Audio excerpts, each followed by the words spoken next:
Welcome to Punky's Pro Wrestling. Today we're going to talk about Dark Side of the Ring, the Renegade, Rick Wilson. They went right back to the beginning of his story, and I've got a lot to cover. It was once again very well done. They talked to his high school coach, who was his mentor, and they talked to his ex-wife, as well as Father James Mitchell, who, after seeing him on several episodes of this show, I love the man.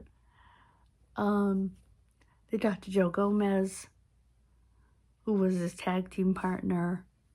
They talked to Marty Jannetty. They talked to Arn Anderson. Just to give you an idea of...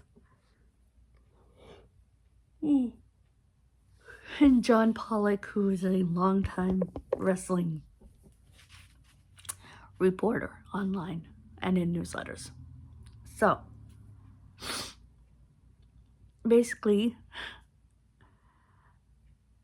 like I said, they started from the beginning. His mother was either 15 or 16 when he was born. He never was sure who his father was, although he had been told it was a professional golfer.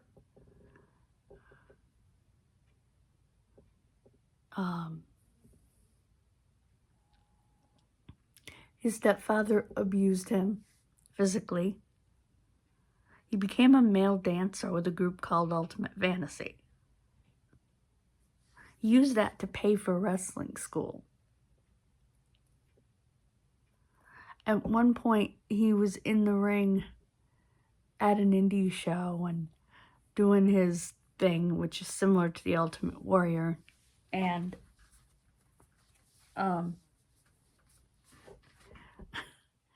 Ultimate Warrior came out and praised him, and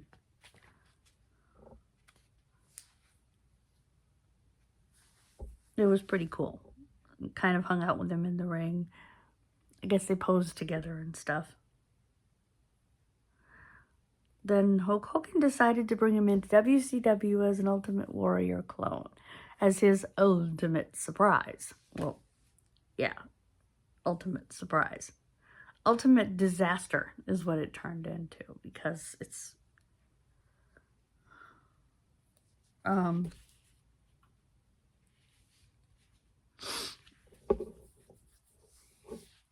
his matches weren't great because he was so green. Sure, he'd been through wrestling school, a couple different ones, including Killer Kowalski's, which they said in Boston. It's actually Reading, Massachusetts. Or Reading. And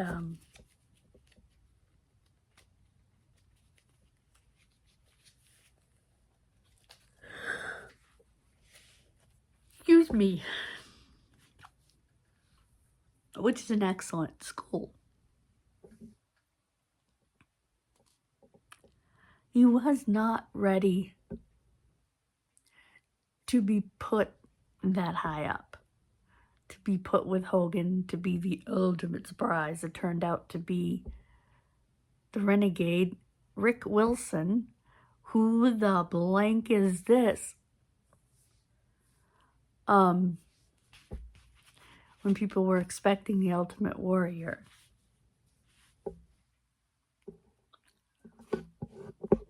They decided to put the TV title on him, and he wrestled Arn Anderson. The match was awful. Arn said he was so green that it was very difficult to work with him. He said, I try to get a good match out of every match that I'm in. Your job is to have a good match to make each other look good. That just was not going to happen. He said he walked through the curtain, and Mr. Wonderful Paul Orndorff said, Arnie, that match was terrible. And Arn said, I just looked at him and said, I'm well aware, Paul. I'm well aware. Then the next match that he had was with Paul Orndorff, which was awful. He couldn't even throw a proper drop kick. He tried 3 times in that match with Paul Orndorff. It was awful. Then they humiliated him by rubbing the face paint off and said, "You're just Rick, you're nothing, blah, blah, blah." And they put him in a tag team with Joe Gomez, another very green oh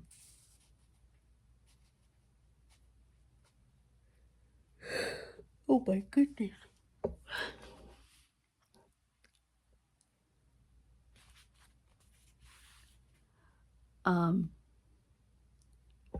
Young wrestler. It didn't go well. Like I said, I love James Mitchell. I've seen him on here a few times now, and he's just a good man, you know. And he said they had wonderful talks. And one of the ways that companies get rid of you is they do selective drug testing. Like WCW knew every one of those guys was using steroids. And they decided to randomly test Rick, popped a positive, and they ended the contract. James Mitchell said that was a common practice. If they wanted to get rid of you, they used that loophole in your contract. You know, did a not so random drug test and fired you.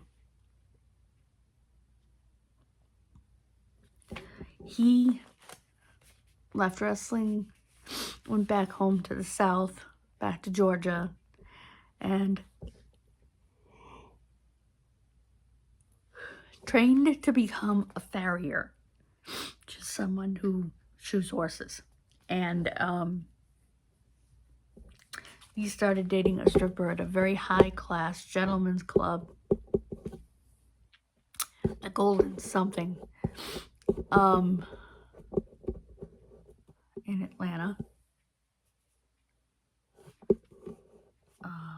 And they used a lot of drugs together. On February 23rd, 1999, at his home in Marietta, he and her had an altercation, and the police report leaves a lot to question.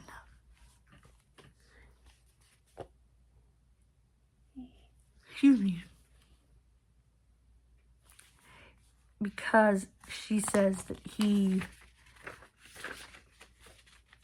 hit her looking for drugs or something.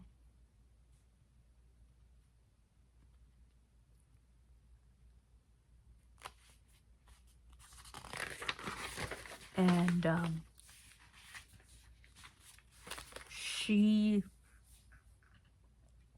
pulled the gun on him, which he took from her, and she said he just put it in his mouth. And yeah, I'm not going to go any further with that because we're on YouTube.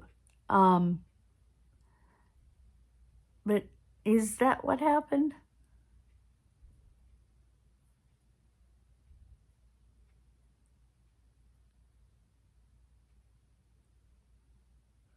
You know, the police report leaves a lot to, you know, to figure out, or a lot that is not, a lot of questions. That's what I was looking for. Sorry about that. It leaves a lot of questions. In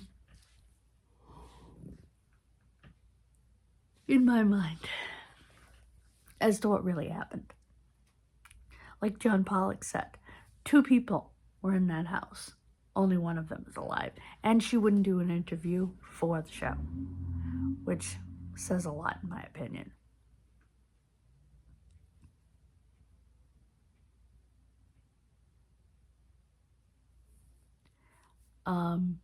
He was about to go visit his ex-wife in North Carolina. And they were hoping to get back, well, she was hoping to get back together with him. And the next day he's dead. Again, things just make you go, say what? So.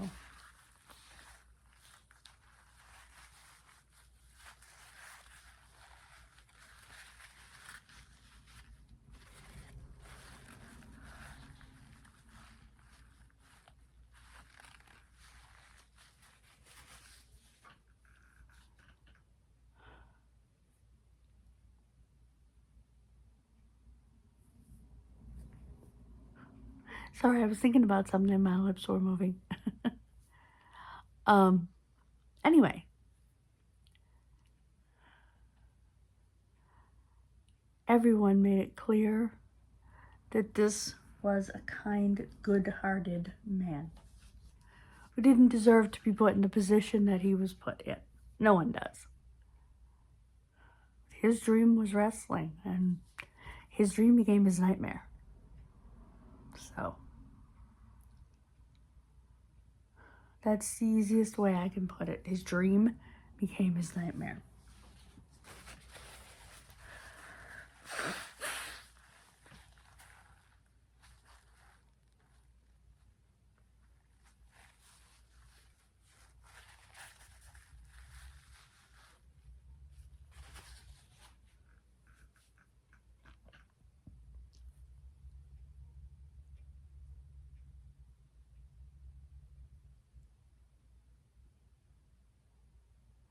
So,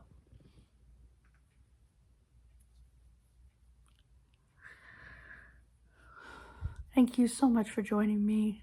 God bless you. Have a wonderful rest of your day.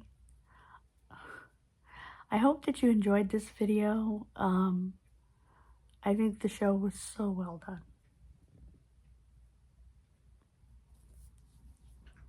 Before I go, I just want to say that next week will be Paul Orndorff saving Mr. Wonderful. So, that should be sad.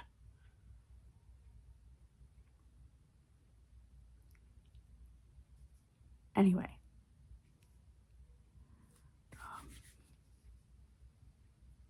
Hopefully I'll have it done on time. This week I had too much going on to get it done on time. Thank you so much. God bless you. Have a wonderful rest of your day. And I'll see you next time. Bye, guys.